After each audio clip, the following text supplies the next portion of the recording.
गलवान से भारत ने पूरी दुनिया में चीन की दादागिरी को खत्म कर दिया है। उसी चीन को सबक सिखा दिया है जो अक्सर सीमाओं का अतिक्रमण करता है और इसीलिए इसे दुनिया भर में भूमाफिया के तौर पर भी जाना जाता है।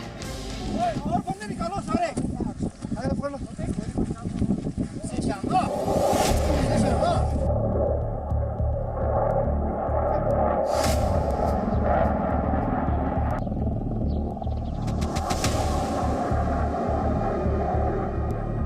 'डोकलाम में चीन के लिए जो सबक अधूरा रह गया था वो गलवान में आकर पूरा हुआ। 1962 के युद्ध के पहले से ही हिंदुस्तान को अपनी अकड़ दिखाने वाला चीन अब घुटनों पर नजर आ रहा है। गलवान में हिंदुस्तान के बलवानों का पराक्रम देखकर चीन के पसीने छूट गए। कल तक धमकाने वाला चीन बातचीत के लिए बेकरार हो गया और 11 घंटे की बातचीत का नतीजा ये कि भारत अटल रहेगा और चीन पीछे हटेगा। ये नया भारत है जो अब शिकायत नहीं करता, वो समाधान करता है और गलवान में हिंदुस्तान ने चीन के लिए समाधान तय कर दिया है।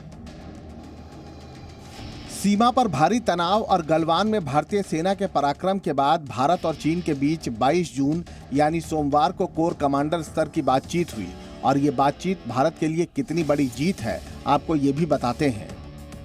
जी न्यूज को सूत्रों से जो जानकारी मिली है उसके मुताबिक 11 घंटे की इस बातचीत के दौरान भारत चीन में तनाव कम करने पर सहमति बनी है। दोनों देशों के बीच ये बातचीत सकारात्मक रही और एलएसी पर टकराव टालने को लेकर भी सहमति बनी।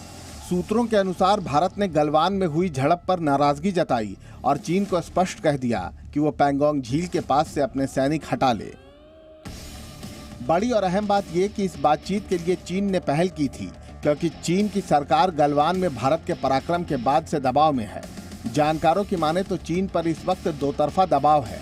एक ओर जहां भारत का रुख बदला हुआ है, वहीं दूसरी ओर चीन अपने देश को ये तक नहीं बता पा रहा कि गलवान में उसके कितने सैनिक मारे गए।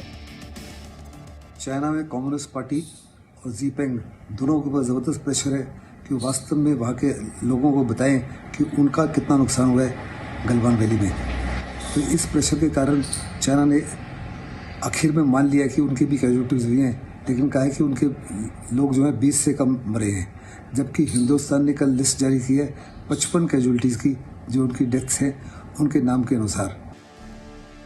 चीन की हालत यह है कि वो अपने ही सैनिकों की मौत पर खामोश है क्योंकि वो जानता है कि अगर यह आंकड़ा उसने दुनिया को बता दिया तो चीन के लोगों का भरोसा अपनी ही सरकार से उठ जाएगा और साथ ही साथ चीन ने दुनिया में जो अपनी झूठी ताकत का ढिंढोरा पीट रखा है उसकी भी पोल खुल जाएगी।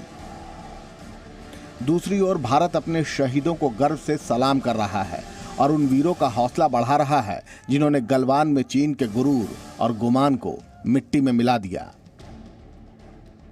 सेना प्रमुख जनरल मनोज मुकुंद नरवणे ने मिलिट्री हॉस्पिटल में बहादुर सैनिकों से मुलाकात की। सेना प्रमुख 2 दिन के दौरे पर लेह पहुंचे हैं।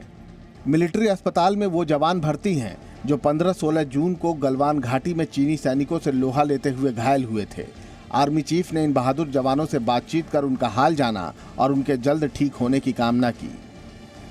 देश को गलवान के योद्धाओं पर गर्व है क्योंकि इनके पराक्रम ने गलवान से गोल्डन इंडिया की शुरुआत कर दी है।